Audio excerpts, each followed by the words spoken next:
Good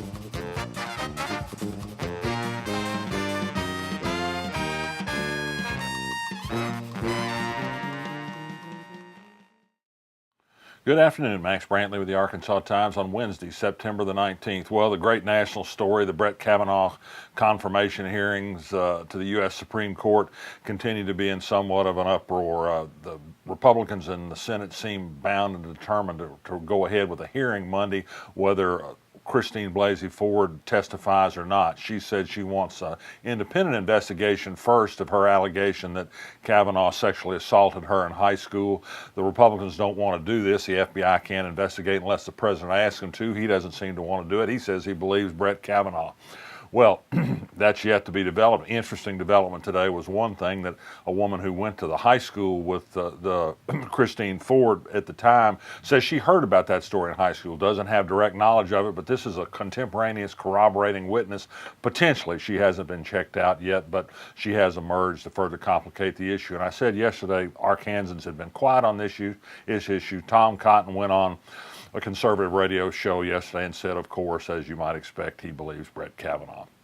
Take a look at the Arkansas blog today. I did a survey of the candidates for Little Rock mayor on how they're going to vote on the 5 big state ballot issues. I think they're a good indication of individual philosophies. If they're not directly related to city government, they certainly directly relate to the people here. The top 3 candidates, Warwick Saban, Baker Curtis, and Frank Scott, were pretty much together on the big corporate interest issues, term limits, minimum wage, and the tort reform amendment, but there's some minor variations. I think Warwick Saban gave the quickest, most definitive, and simplest answers to the question, if that tells you anything.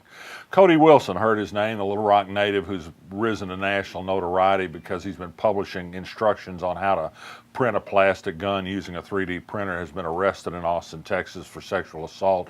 He allegedly paid an underage girl to have sex in a hotel there. Arkansas Advocates for Children and Family released a new report today that says if we do increase the minimum wage from $8.50 to $11 an hour by 2021, some 300,000 poor families will benefit. That's a lot of people. That's an awful lot of people in this state are only making $18,000 a year, and that's only if they're working full time. You can't do much with that. Bad news at Tucker Prison. Hundreds, thousands, I guess, of inmates down there have had restricted drinking water and sanitary water supplies since Saturday because of a breakdown in the prison water supply system.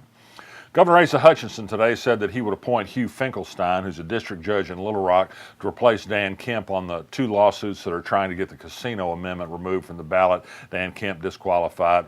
Finkelstein was an appointee of Hutchinson's a year ago to serve out a term in Little Rock.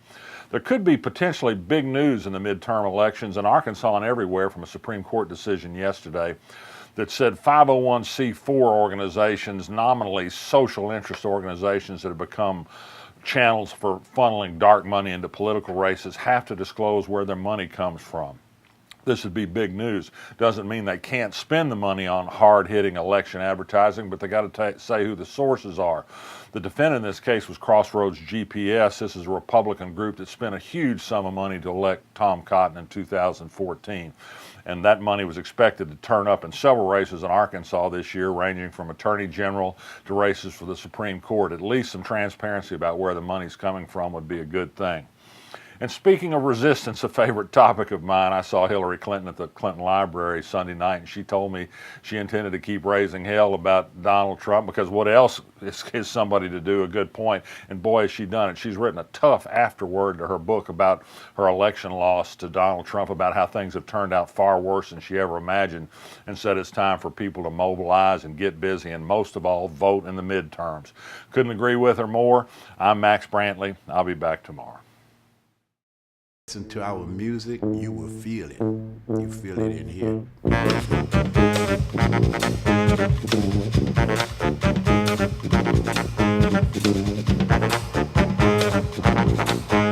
The music is surviving, probably more than ever. We owe it to New Orleans, we owe it to the world to keep it going.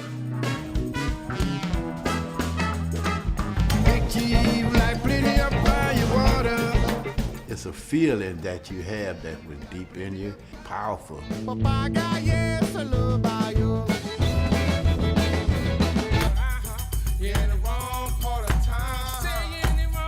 What is Mardi Gras Indians to New Orleans? Mardi Gras Indians is New Orleans. We created rock and roll. We created swing. You know what I'm saying?